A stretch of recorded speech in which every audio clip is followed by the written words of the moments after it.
Você já se perguntou como é que a emoção funciona dentro da tua mente? Quero te explicar um pouquinho mais sobre esse processo para que você possa lidar melhor com aquelas emoções que podem ser mais indesejadas para você. Meu nome é Aline, eu sou psicóloga e eu tenho esse canal aqui no YouTube e um perfil no Instagram para te ajudar a se tornar uma pessoa mais madura. Aprender a lidar com as nossas emoções é um exercício para a vida inteira. Isso porque dificilmente você aprendendo uma vez, você não vai precisar mais aprender nunca. As emoções variam muito de acordo com as situações que a gente vive. A gente pode ser estressado, no bom sentido da palavra, a lidar com as emoções de diferentes maneiras também. Não só diferentes emoções surgem em diferentes momentos ali, mas a mesma emoção pode se manifestar de maneiras bem diferentes também. A depender de todo o contexto, enfim. A emoção faz parte do nosso arcabouço para lidar com o mundo inteiro. Como o mundo muda bastante, ele é bastante diverso, as nossas emoções também podem ser. E vamos lá, antes da gente conseguir entender ali, a manejar, lidar, ter realmente as ferramentas para conseguir lidar melhor com as nossas emoções, a gente precisa entendê-las, né? Entender ali como é que elas funcionam no nosso corpo e no nosso cérebro. Para isso, eu separei aqui algumas informações realmente neuroanatômicas, da gente entender a neuroanatomia do nosso cérebro e também algumas funções executivas ali que o cérebro funciona. Assim a gente consegue entender melhor como é que as emoções estão atuando dentro do nosso cérebro. Primeiro a gente tem que entender que, assim, didaticamente falando, né, o nosso cérebro ele evoluiu de dentro para fora. Então, a parte mais interna e um pouquinho mais para trás do nosso cérebro, ela é a parte mais primitiva. É a parte ali que a gente compartilha também com os nossos antepassados. Quanto mais externo é o nosso cérebro, mais recente evolutivamente ele é. E essa parte mais da frente também. A camada mais nova, digamos assim, do nosso cérebro é o neocórtex. Principalmente essa parte aqui, ó, da nossa testa, que é o córtex pré-frontal. Ela que é responsável por toda a nossa racionalidade, nossa capacidade crítica ali, mais racional também. Mas esse miolinho, essa camada mais interna do nosso cérebro, isso que está mais no centro e mais para trás, é justamente onde está o processamento das nossas emoções. Então a gente precisa entender que as emoções, elas fazem parte dessa área mais primitiva do cérebro. Ou seja, ela está aqui há algum tempo aprendendo como é que funciona e atuando e agindo de uma forma bem sedimentada. Se ela se manteve ao longo de toda a nossa história evolutiva, é porque ela tem importância muito grande. Só isso já é motivo suficiente para você valorizar as suas emoções e não querer fugir delas, tá? Porque elas realmente estão aí para ficar. E as emoções, elas também estão relacionadas a essa nossa função evolutiva que eu tanto falei esse mês aqui com vocês, da sobrevivência. Sendo bem didática aqui mais uma vez.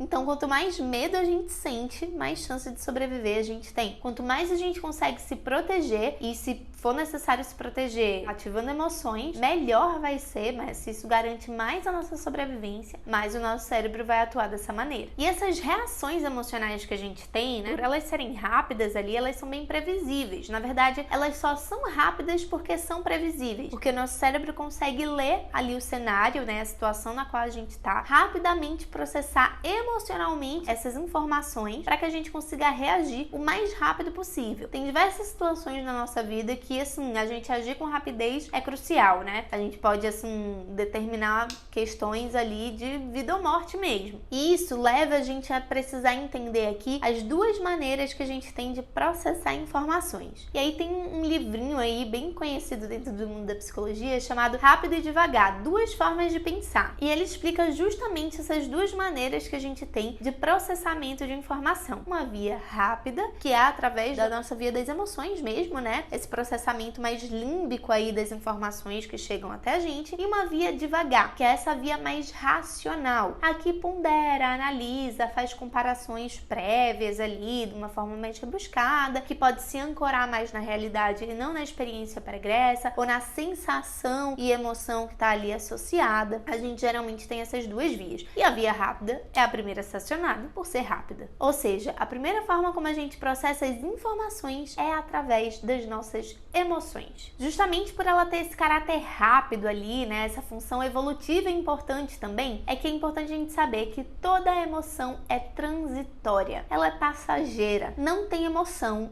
ruim ou forte o suficiente que dure por dias, por exemplo. A gente precisa dessa variabilidade emocional para poder funcionar de uma forma saudável, autônoma e com eficiência ali para nossa felicidade e sobrevivência. Mas o que faz uma emoção durar geralmente mais tempo dentro do nosso corpo, do nosso funcionamento, é o que a gente pensa sobre as emoções. São as nossas crenças, os nossos pensamentos. E aqui eu preciso fazer uma pequena ressalva que eu ainda não fiz no vídeo com vocês. A gente divide pensamento, emoção e comportamento de uma forma didática, para a gente entender ali que são formas diferentes, né, dessas funções atuarem dentro do nosso corpo. Mas a realidade é que quando a gente está diante das situações, dos cenários, essas três áreas elas são ativadas quase que simultaneamente. Não tem uma coisa que vem primeiro do que outra. Dependendo da situação, pode vir primeiro uma, primeiro outra. A questão mesmo é que no frigir dos ovos, isso vem tão junto. O pensamento, a emoção, a reação, o comportamento. O comportamento pode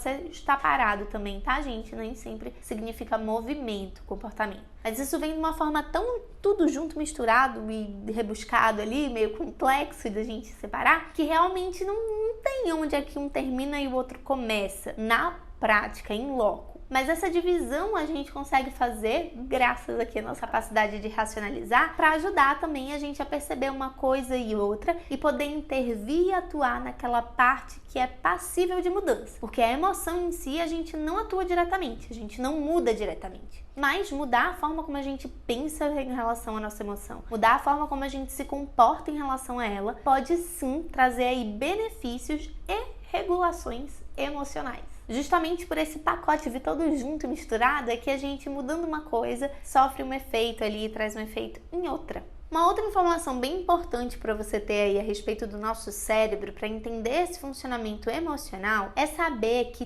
tudo o que a gente pensa parece real para o nosso cérebro. Nosso cérebro, ele é como se fosse um grande simulador. Para ele conseguir processar todas essas informações o tempo inteiro, ele vai simulando vários cenários ali. É justamente por isso que a gente chora ou se emociona de alguma outra maneira assistindo um filme, por exemplo. Quando a gente começa a imaginar, viajar na maionese, a gente muda também a forma como a gente vai se sentindo. Para o nosso cérebro, tudo que a gente pensa é real. E se a gente pensa, a gente sente, a gente se comporta, porque lembra que isso vem sempre num combo. Eu gosto de chamar da Santíssima Trindade da nossa mente ali, né? O pensamento, a emoção e o comportamento. A gente divide, mas é uma coisa só também, vem tudo junto. E assim, gente, pra gente finalizar, é preciso entender que sentir qualquer emoção que seja é um processo natural. É um processo, inclusive, de uma importância evolutiva, como eu já trouxe aqui, sem precedente. Mas o que determina uma pessoa que sabe se regular, uma pessoa habilidosa emocionalmente, de uma pessoa que não é aquilo que se faz com o que se sente. A forma como você reage. Se você se torna um coadjuvante ali da tua emoção, ou se você consegue se colocar como uma terceira pessoa, perceber o que é que tá havendo, que processo emocional é aquele, acessar a tua via devagar de pensamento para poder ponderar, analisar e tomar a decisão que seja mais assertiva para aquele momento, mais adaptativa mesmo. Espero demais ter te ajudado com esse vídeo. Se você gostou, aproveita para se inscrever aqui no canal, porque toda quarta-feira às 18 horas tem um vídeo novo aqui com algum outro tema para te ajudar a se tornar uma pessoa mais madura, emocional, psicologicamente. Te vejo semana que vem com mais um vídeo por aqui. Um abraço e até lá!